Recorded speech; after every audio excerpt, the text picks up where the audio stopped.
सोलापूर जिल्ह्याचे वरदानी असलेल्या उजनी धरणाचे शतकाकडे दमदार वाटचाल चाललेली दिसून येते आहे। आज सकाळी 9 वाजताची अपडेट आपण या व्हिडिओच्या माध्यमातून पाहणार आहोत। 4 ऑगस्ट रोजी सकाळी 9 वाजता जो दौंडचा विसर्ग आहे तो दौंडचा विसर्ग हा वाढलेला आहे।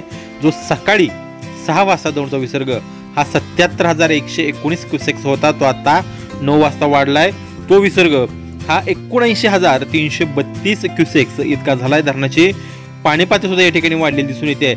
आज सकाळी 9 वाजता उजनी धरणाची एकूण पाणी पातळी आहे ती 109.73 TMC इतकं झालं असून धरणानं 86% वाटचाल पूर्ण केली असून धरण आता 90कडे वाटचाल करण्यासाठी सुरू आहे। साधारण सकाळी 9 वाजताची अपडेट आहे। काल रात्रीच उजनी धरणानं जे कार्यकारी अभियंता आहेत त्यांनी एक पत्र प्रसिद्ध केले आणि त्या पत्राच्या माध्यमातून त्यांनी सांगितले की जो पुणे येथून जो पाऊस पडतोय, बंड गार्डन येथून पाऊस येतो, विसर्ग येतोय किंवा दौंडमधून विसर्ग येतोय, तो विसर्ग आता मोठ्या प्रमाणामध्ये वाढायला सुरुवात झाली आहे। त्यामुळं कालव्याला तर आम्ही प्राधान्यानं पाणी सोडणार आहोतच, मात्र त्यानंतर सांडव्यामधून सुद्धा पाणी केव्हाही सोडू शकतं त्याचे आदेश सुद्धा कार्यकारी अभियंता उजनी धरण व्यवस्थापनानं दिलेले आहेत।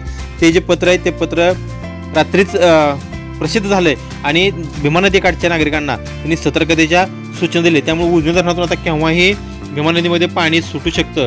त्यामुळे नदीकाठच्या शेतकऱ्याचे काही विद्युत पंप आहेत ते विद्युत पंप त्यांनी सुरक्षित ठेवण्याचे आवाहन करण्यात येते।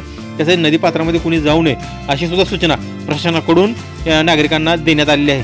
उजनी धरणाची अपडेट आम्ही या व्हिडिओच्या माध्यमातून देत आहोतच, मात्र तुम्ही आमचं चॅनल सबस्क्राईब केलं नसेल तर आमचं चॅनल सबस्क्राईब करा, लाईक करा आणि शेअर करा।